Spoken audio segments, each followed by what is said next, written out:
Vile Biblia inavyosema hatua za mwenye haki zaongozwa na Bwana. Uko birivuga ngo intambwe z'umukiranutsi ziyobogwa n'Imana. Kumbe ni kweli. Niko kuri. Kuwepo hapa kuba kwanje aha ni Bwana. Ni Imana. Nami namshukuru Mungu sana. Ndashima Imana cyane kwa ajili ya mchungaji kubwo umushumba chini ya uongozi wa Bishop GITWAZA munsi y'ubuyobozi bw'intumwa GITWAZA ambaye ni baba yetu. Miaka kadhaa niliitwa Kigali, nilikuwa kanisani mu myaka yashize ndamuzi nabaye mu itorero. Mimi ni familia ya Zion, nje ndo umuryango wa Zion. So nakushukuru sana pastor kwa mwaliko. Tumusifu Bwana.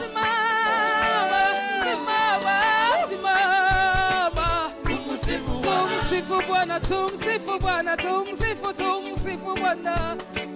Tumsifu Bwana, tumsifu Bwana, tumsifu Bwana. Tumusifu Bwana. Simama. Kugira gutya.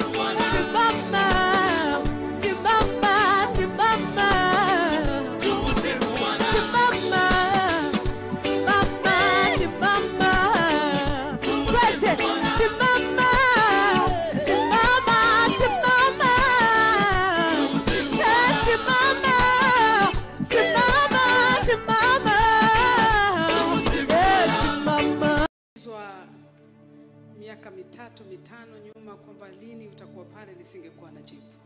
Wendi yo mbazwa imyaka 5 ishize ngwese nzaba ndaho uyu munsi sinari gusubiza ijambo. Imenifanya ni heshimu sana hatua za Mungu.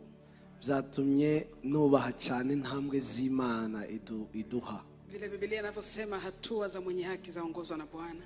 Uko birivuga ngo intambwe z'umukiranutsi ziyobogwa n'Imana. Kumbe ni kweli. Niko kuri. Kuwepo hapa kuba kwanje aha ni Bwana. Ni Imana. Nami namshukuru Mungu sana. Ndashima Imana cyane kwa ajili ya mchungaji kubwo umushumba chini ya uongozi wa Bishop GITWAZA munsi y'ubuyobozi bw'intumwa GITWAZA ambaye ni baba yetu. Miaka kadhaa niliitwa Kigali, nilikuwa kanisani mu myaka yashize ndamuzi nabaye mu itorero. Mimi ni familia ya Zion, nje ndo umuryango wa Zion. So nakushukuru sana pastor kwa mwaliko.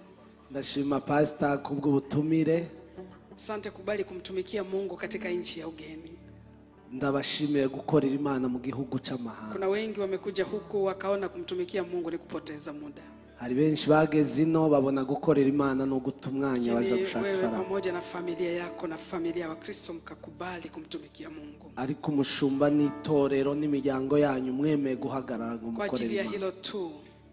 Kubera iyo mpamvu Mungu awabariki sana. Imana ibahe umugisha.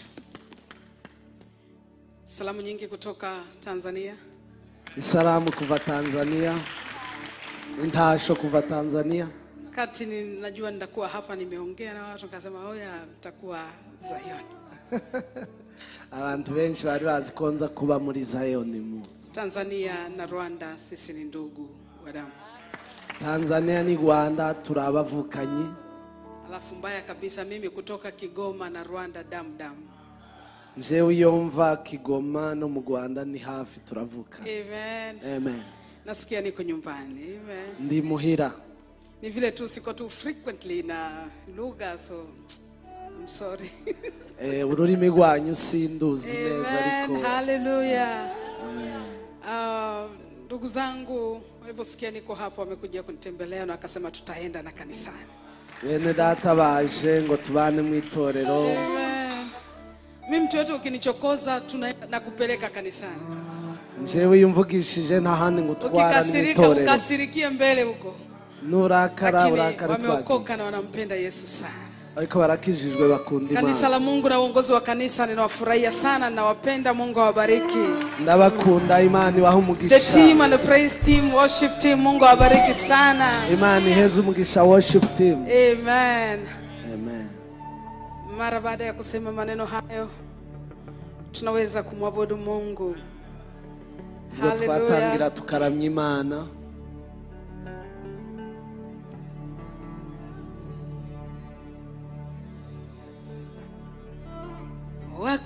wakuabudiwa, wakuheshimiwa ni wewe Mungu,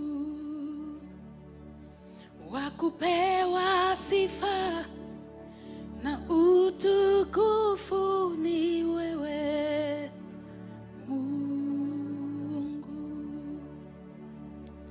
Mungu mwenye nguvu, wastahili heshima zote. Hakuna mwingine wa kulinganishwa na wewe.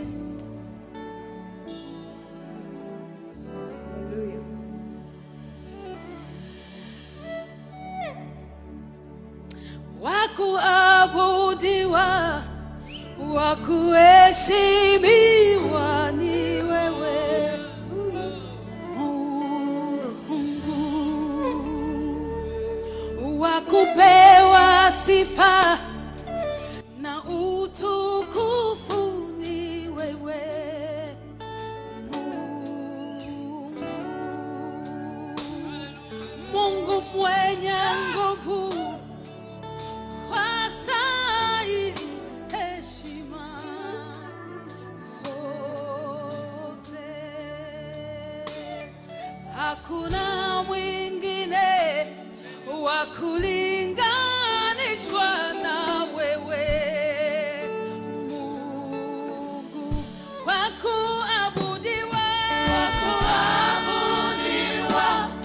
wakuheshimiwa ni wewe Mungu, wakupewa sifa na utukufu ni wewe Mungu, mwenye nguvu, wastahili heshima zote. Nani kama wewe, wa kulinganishwa na wewe wakuabudiwa, wakuheshimiwa ni wewe wakupewa sifa na utukufu ni wewe Mungu mwenye nguvu, wastahili heshima zote. Nani kama wewe wa kulinganishwa na wewe wakuabudiwa na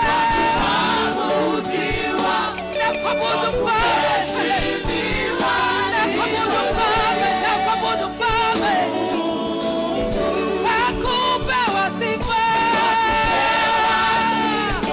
kutoka katika milele ya Mungu. Bwana, pokea sifa peke yako. Mungu mwenye nguvu zote, Mungu mwenye nguvu zote, wastahili heshima zote. Nani kama wewe, wa kulinganishwa na wewe?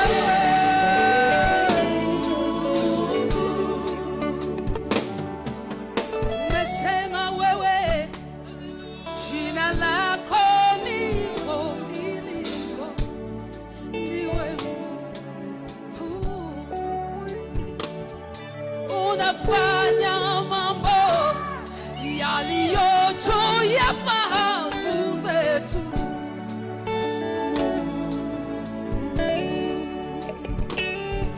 Ukisema ndio, nani awezaye kupinga?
sababu ya kumsifu Mungu. Wako watu waliotamani kuwa wazima leo, lakini wameaga dunia. Wako watu waliotamani kuwa kanisani leo, lakini wamefungwa, hawawezi kuingia kanisani. Kama hujamini kwamba Mungu ana nguvu, angalia tu ulipo. Angalia tu maisha ulio nayo. Kama si Bwana kuwa pamoja nasi, kama si Bwana kuwa pamoja nawe, Israeli na aseme sasa, kama si Bwana kuwa pamoja nasi, wengine tusinge kuwepo leo, wengine tusinge simama leo. Nituwaduhagaze ahangaha uyu munsi yataja kubimana.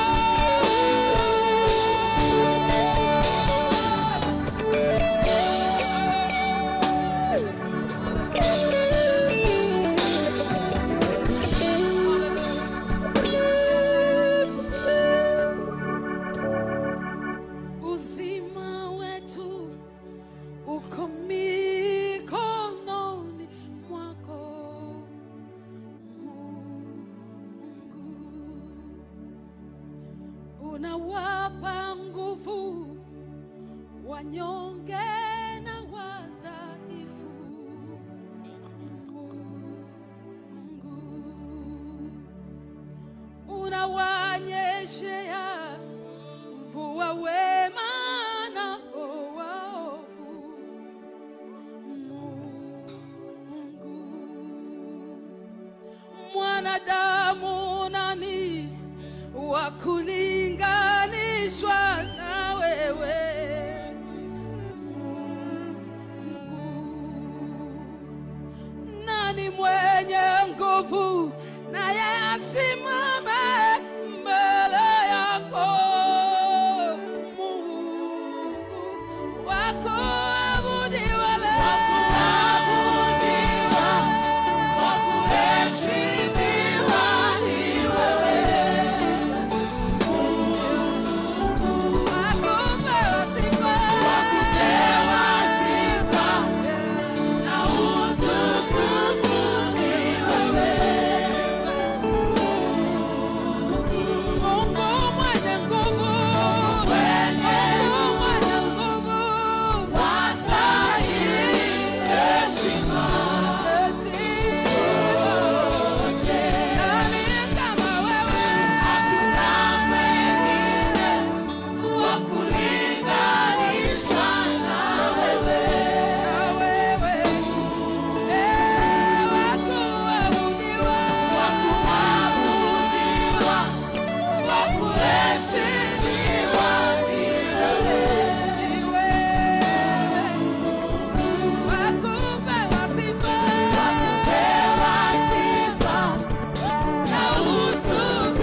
to the Lamb of God.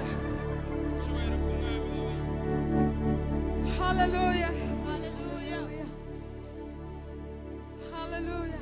Hallelujah. Sasa acha nikupe siri moja. Unajua Tanzania kama nchi, Tanzania nk'igihugu haina dini. Haina dini. nta dini gira. Haina dini. Igihugu ndikigira dini. Ila wananchi wake Ariko abaturage wana dini zao. bagira amadini yabatandukanye. Kwa tuna Wakristo wengi, Dufite abakristo benshi alafu tuna Waislamu wengi, ariko tukagira n'abayisilamu benshi. alafu tuna wachache wasiokuwa kabisa na dini. Hakaba abandi no batagira dini.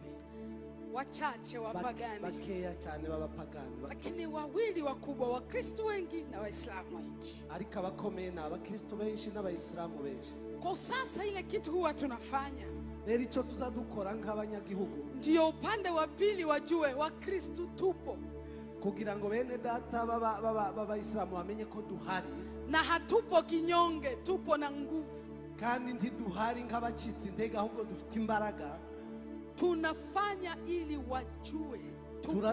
Turabikora kugira ngo babone ko turiho muri Tanzania. Na sio tu tupo, ila Mungu wetu ana nguvu.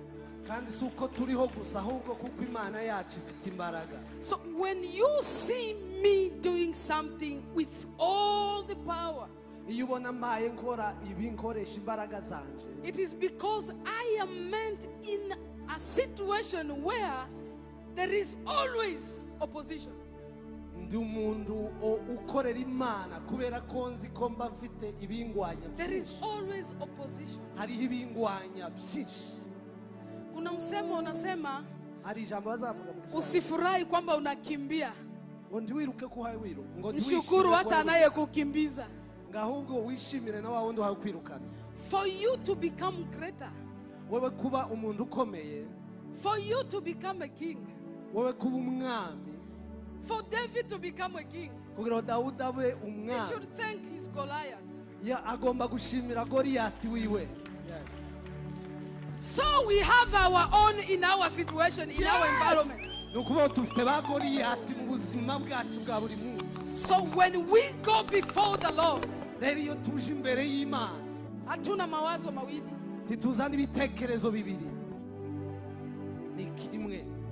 Kama ni kushindwa, tushindwe mbele yako. Nimba ari ukunanirwa, tunanirwe Lakini imbere kama ni y'Imana. kufaulu, tufaulu ili sifa na utukufu viwe vya Mungu. Kandi nanone nimba ari ugutsindwa, dutsinde imbere y'Imana kugira ngo icyubahiro kibe cyayo. Na mimi naamini hiyo ni kwa nchi zote za East Africa. Kandi ndabizi ko ari biriya bihugu byacu byose bya East Africa byose niko bimeze. Hallelujah. Hallelujah. Najua ukifika Marekani Ndabizi iyo ugeze muri Amerika kuna vocabulary unaziondoa.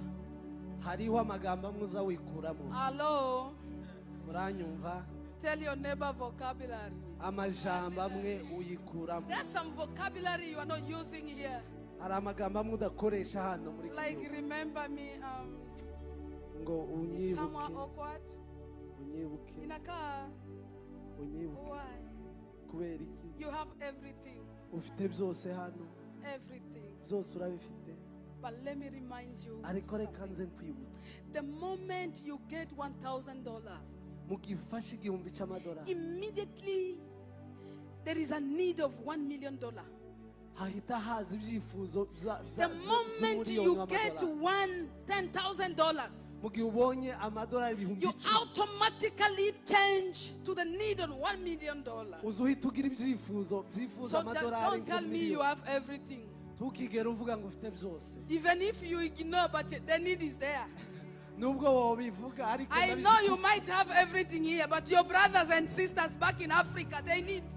ndabizi ushobora kuba ufite ibyo ushaka ariko They muri still Afurika need. baragukeneye. So if you are not asking God to remember you, basi mwambie akuremember too for your family back in Africa.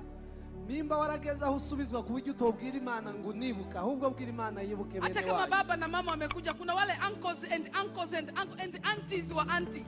ufite bene wanyu basigaye bakenye bashonje bapfuye nimba we waranyuzwe ubwira Imana You know, one good thing about Africa, eh? ikintu cyiza cy'abanyafrika You don't have that family like my father, my mother, my auntie, my kuna mjomba wa mjomba wake na mjomba. twebwe muri Afrika ntitugira gusa ngo data wacu tugira n'abavyara bacu Yani, kuna kuwaga na yule bibi aliyezaliwa na bibi wa upande wa bibi alafu akaenda kwa babu. That is one thing about Africa, and we love our culture. For that reason,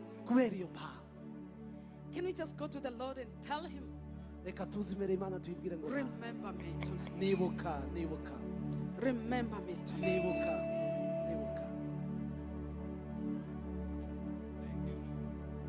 Remember me tonight.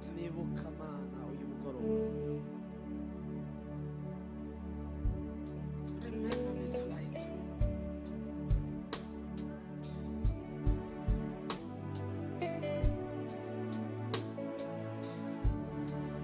Unikumbuke Baba, unapowazuru wengine, naomba unikumbuke, usinipite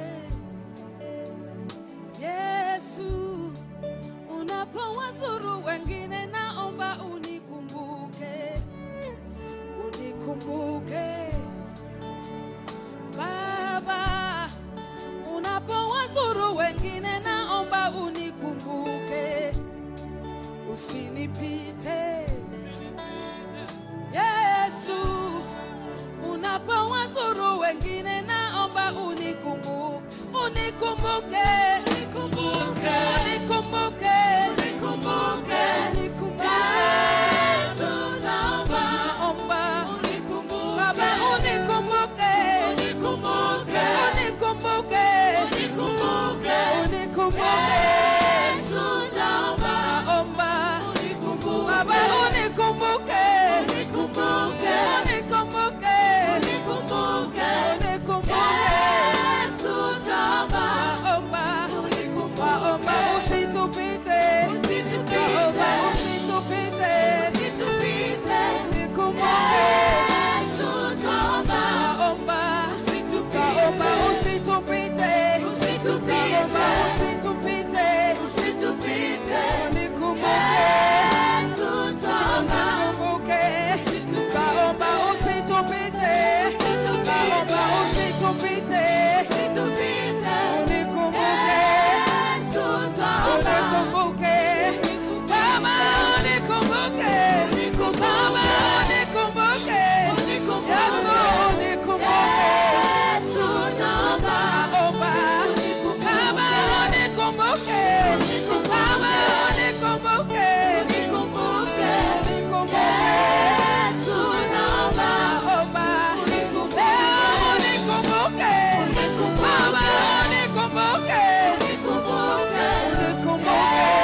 kazi, ukumbuke.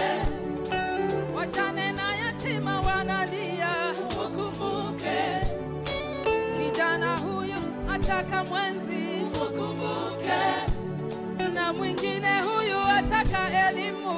Ukumbuke. Masikini sasa ndiyo wimbo, Ukumbuke. nchi nzima vilio vimetanda. Mama unikumbuke, Unikumbuke. unikumbuke, Unikumbuke. unikumbuke, Yesu naomba. unikumbuke, Unikumbuke. unikumbuke, Unikumbuke. unikumbuke, Unikumbuke. unikumbuke. Yesu naomba. Unikumbuke, Yesu nikumbuke, Unikumbuke. unikumbuke, Unikumbuke. unikumbuke, Yesu naomba. unikumbuke, Baba unikumbuke, Unikumbuke. unikumbuke, Unikumbuke. unikumbuke, Yesu naomba. unikumbuke. Naomba usinipite, Nipite. usinipite, Nipite. unikumbuke. Yesu naomba. Unikumbuke, naomba usinipite, Nipite. usinipite, Nipite. unikumbuke, Yesu naomba. unikumbuke, naomba usinipite, Nipite. usinipite, Nipite. unikumbuke, Yesu naomba. unikumbuke, naomba usinipite, Nipite. usinipite, Nipite. unikumbuke. Yesu naomba. Unikumbuke, Baba usinipite, usinipite, unikumbuke. Yesu naomba. Usinipite.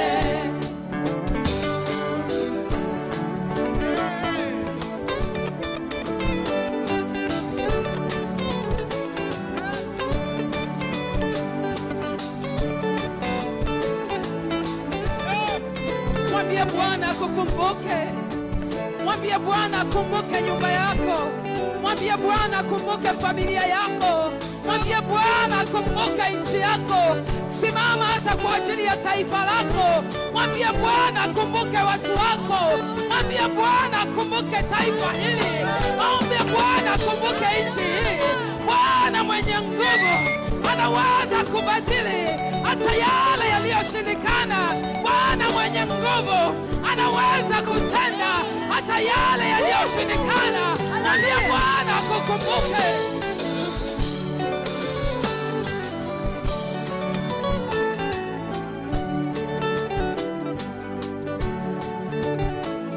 Unikumbuke, Unikumbuke. unikumbuke, Unikumbuke. unikumbuke. Yesu naomba. Unikumbuke, Baba unikumbuke, Unikumbuke. unikumbuke, Unikumbuke. unikumbuke, Yesu naomba. unikumbuke. Unikumbuke.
Simama, simama, simama. Tumusifu Bwana. Simama, simama, simama. Tumusifu Bwana. Simama, simama, simama. Tumusifu Bwana. Simama, simama, simama. Tumusifu Bwana.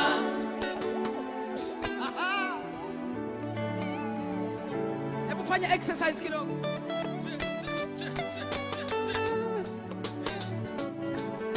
If you're not sick, do something. If you're not weak, do something for the Lord. Katika sifa Bwana ushuka na kugusa watu wake. Katika sifa Bwana ushuka na kuponya wagonjwa. Katika sifa Bwana ushuka na kuwapa matasa watoto. Katika sifa Bwana ushuka na kujibu maombi yetu. Do something. Do something for the Lord. Hey! Hey! Hallelujah! Hallelujah! Simama, simama, simama. Tumusifu Bwana. Simama, simama, simama. Tumusifu Bwana. Simama, simama, simama. Tumusifu Wewe Bwana. simama, simama, simama. Tumusifu Baba Bwana. simama, simama, simama. Tumusifu Baba Bwana. simama, simama, simama. Do something. Bwana.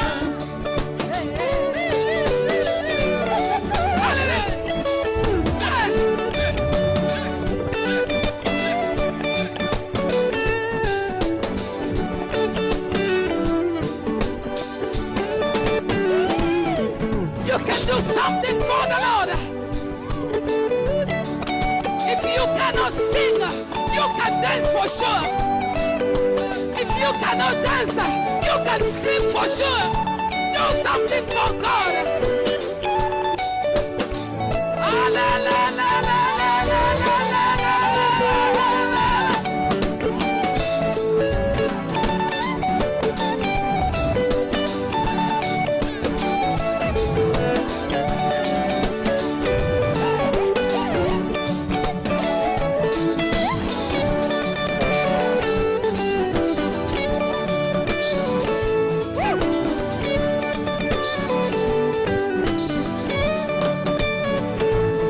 Nasema nawe uliyekata tamaa, waona kila kitu huwezi, kila jambo jema unalofikiri, mbona wawapa wengine? Kama Bwana aweza kutumia kila kitu, mwambie akutumie leo.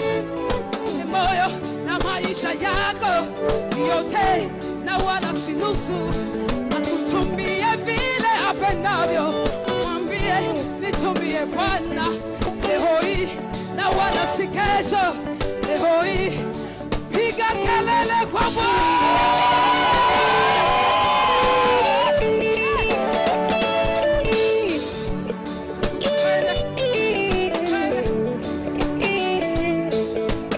Simama, simama, simama.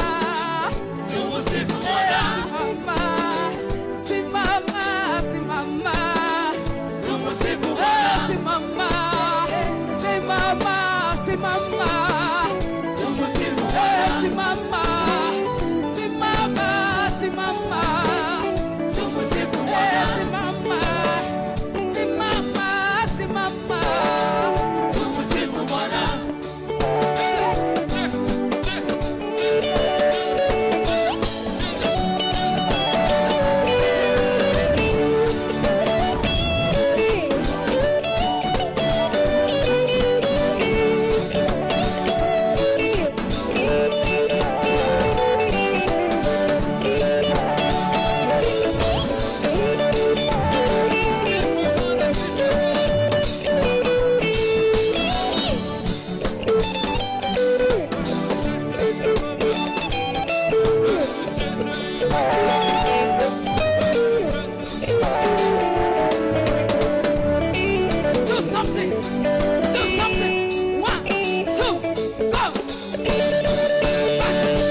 Kabla nimalize mbere yo for tonight, kurangiza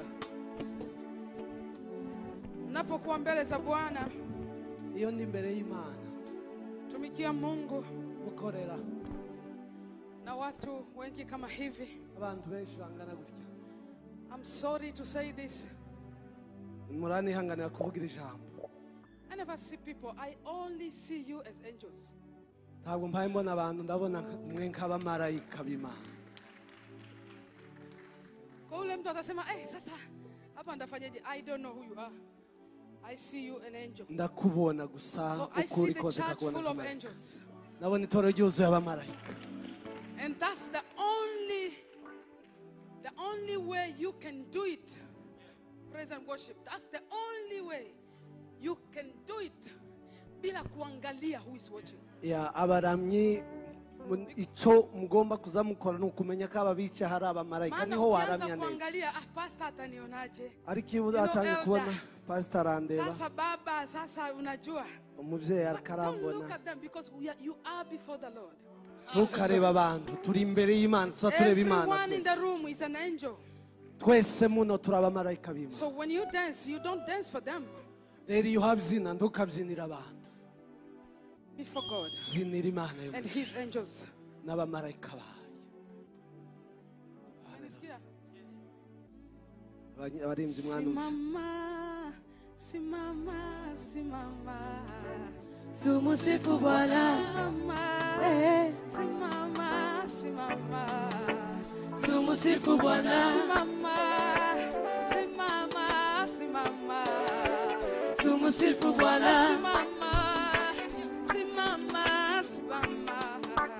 Tumusifu Bwana. Simama, simama, simama. Tumusifu Bwana. Simama, simama, simama. Tumusifu Bwana. Tumsifu Bwana, tumsifu Bwana, tumsifu Bwana. Tumsifu Bwana. Tumsifu Bwana, tumsifu Bwana, tumsifu Bwana. Tumusifu Bwana. Simama, simama. Tumusifu Bwana. Simama, simama, simama. Tumusifu Bwana. Simama, simama, simama. Tumusifu Bwana. Simama, simama, simama. Tumusifu Bwana. Tumusifu Bwana. Tumusifu Bwana.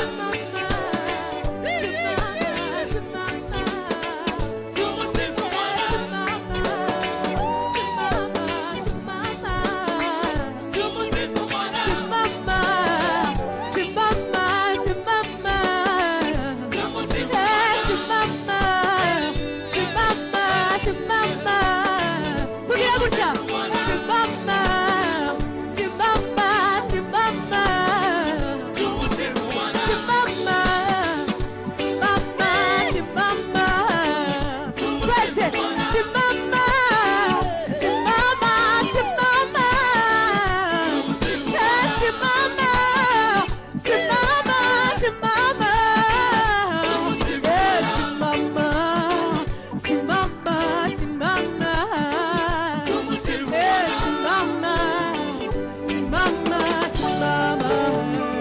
Tumusifu Bwana.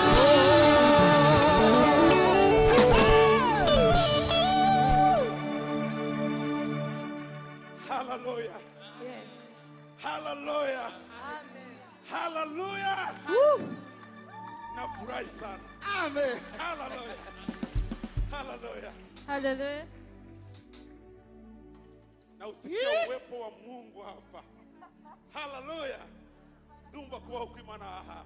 We feel the glory of God over here.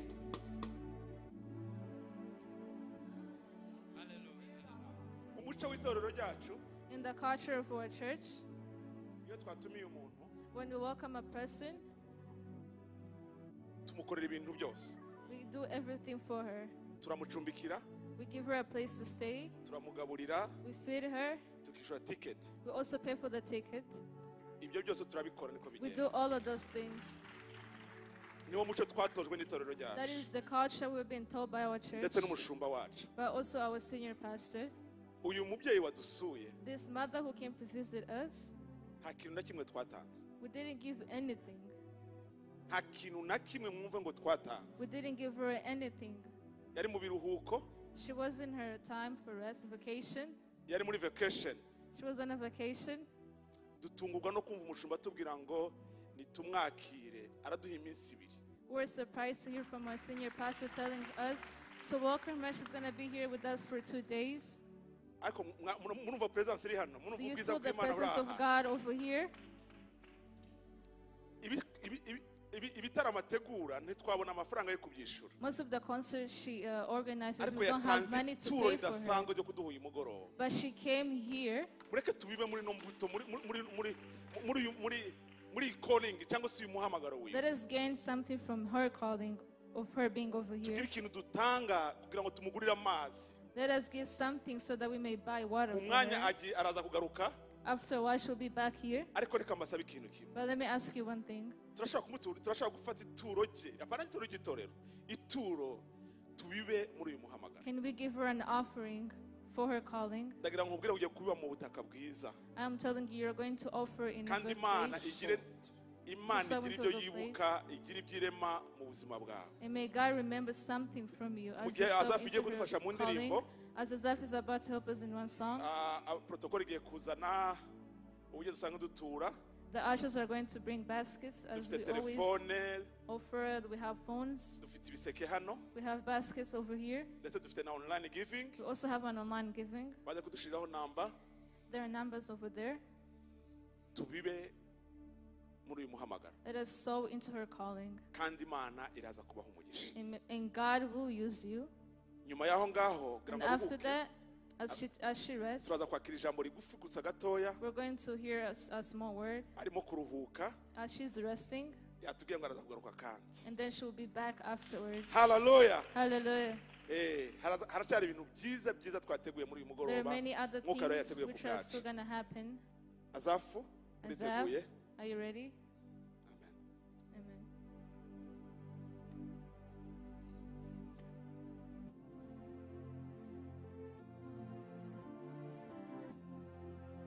Ijambo rye rirarema, ijambo ry'Imana rirarema, ijambo rye rirarema, ijambo ry'Imana rirarema, ntabwo ari umuntu wibeshye, ivuze irabikora. Ijambo rye, ijambo ry'Imana rirarema, ijambo rye, ijambo rye, ijambo ry'Imana, ijambo rye rirarema, ijambo ry'Imana.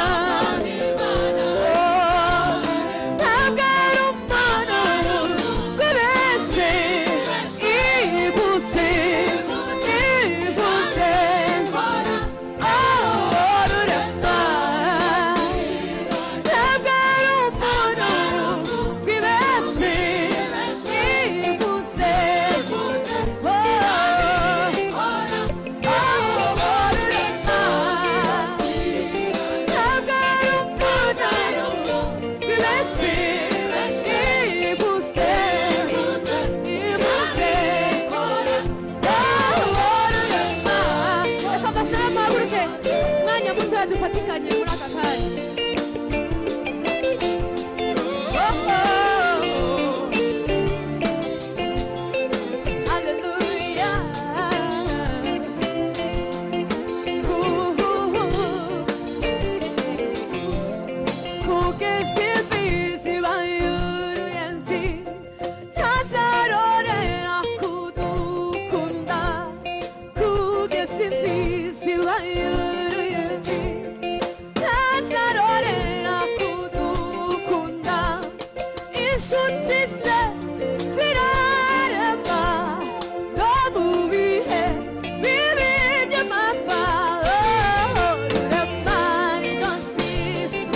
Yes,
yashyizwe hejuru imarira marira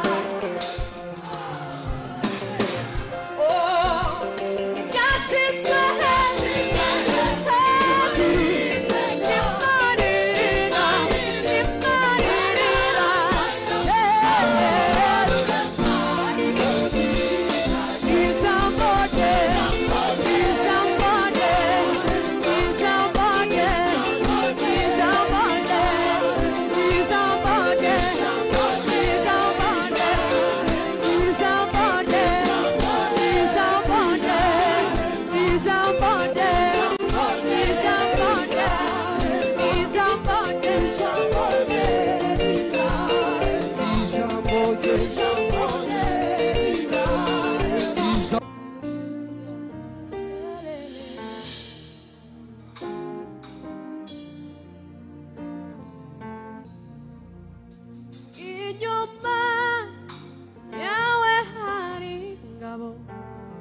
zishinzwe kukurwanira zoherejwe n'Imana itakwemera ko urengana inyuma yawe hari ingabo zishinzwe kukurwanira zoherejwe n'Imana itakwemera ko inyuma yawe hari ingabo zishinzwe kukurwanira zoherejwe n'Imana itakwemera ko reka tuzamuke none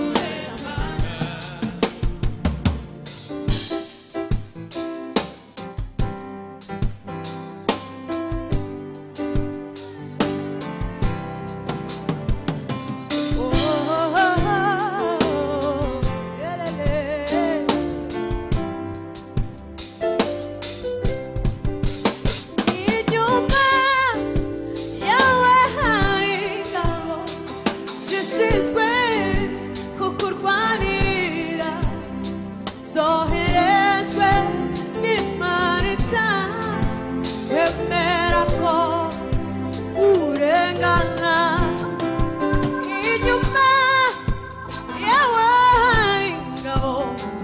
zishinzwe kukurwanirira zoherejwe n'Imana itakwemera ko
iteka iteka iteka ryose tumuzamuriye amaboko tumubwira tuti warakoze dufite imana itugenera uburinzi buhoraho kuko buri wese yamugeneye umumarayika wo kumurinda imana yacu ni nyakubahwa iteka iteka iteka n'iteka ryose tumuzamuriye amaboko tumubwira tuti warakoze inyuma yawe inyuma yawe nshuti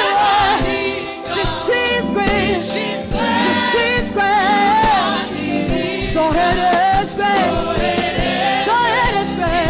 Mana haleluya reka twese tubivuge inyuma yawe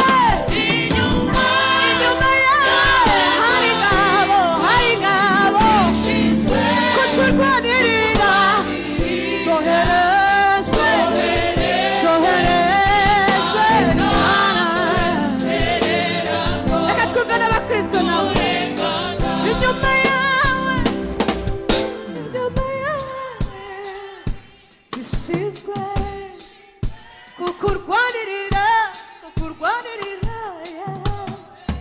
zoherejwe itakwemera ko urengana twongere kandi inyuma yawe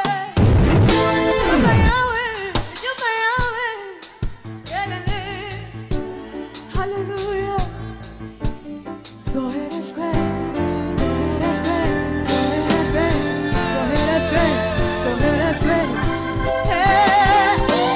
inyuma yawe nshuti inyuma yawe zishinzwe zoherejwe n'Imana itakwemera ko bwira mugenzi wawe ngo inyuma yawe bwira mugenzi wawe mubwire gutyo zishinzwe kukurwanirira zoherejwe n'Imana inyuma yawe hari ingabo haleluya kuturengera zoherejwe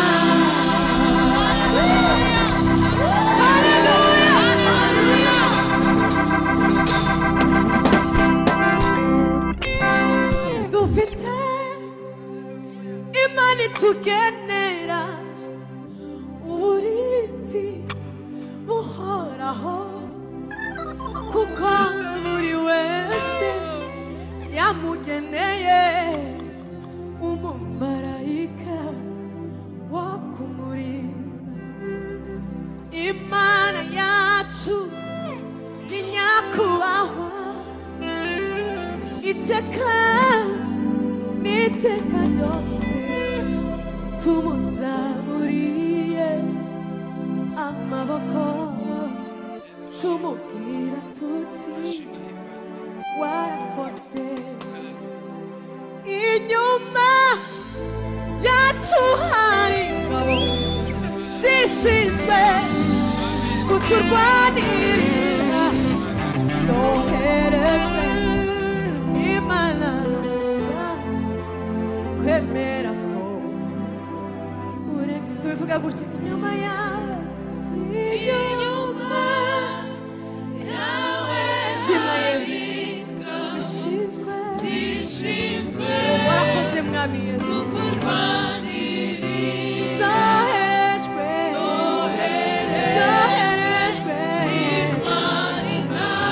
takwemera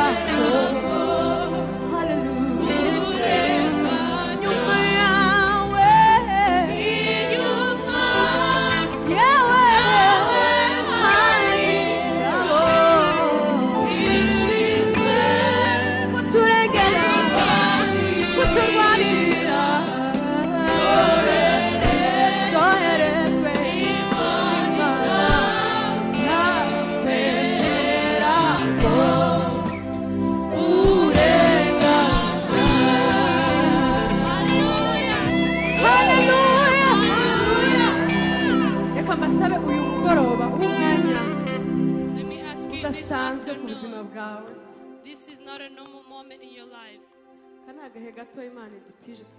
This is just a short time that God is giving us. You may come sick. You may have come with struggles. But if you praise from the bottom of your heart, God transforms your life. So let me ask you to bring your heart here. Give yourself to God and forget about everything else. Nitwizera Yesu tuzabona ca gitondo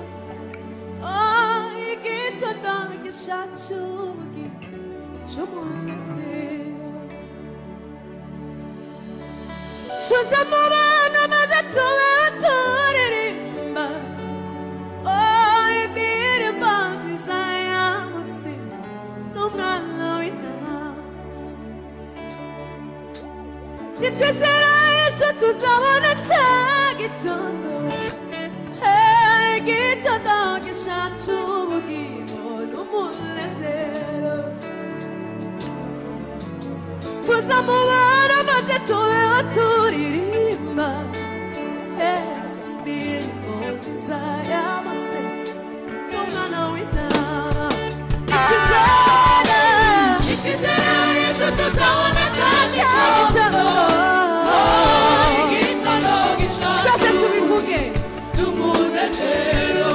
Nitwizera Yesu tuzabona ca gitondo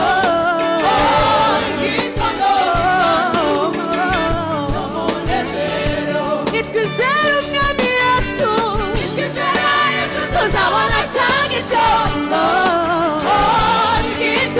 gishaje ubugingo n'umunezero tuzamubona maze tubeho turirimba haleluya haleluya tuzamubona maze tubeho turirimba indirimbo nziza y'amase tuzamubona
Hallelujah.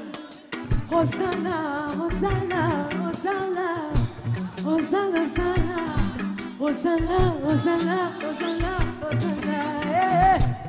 Hallelujah.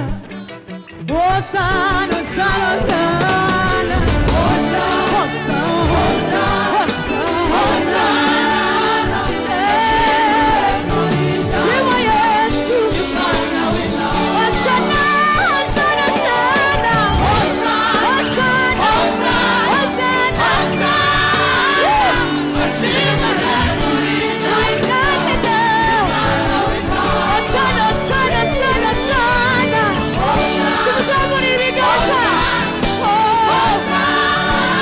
Hosanna, Hosanna.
Hosanna, Hosanna, Hosanna.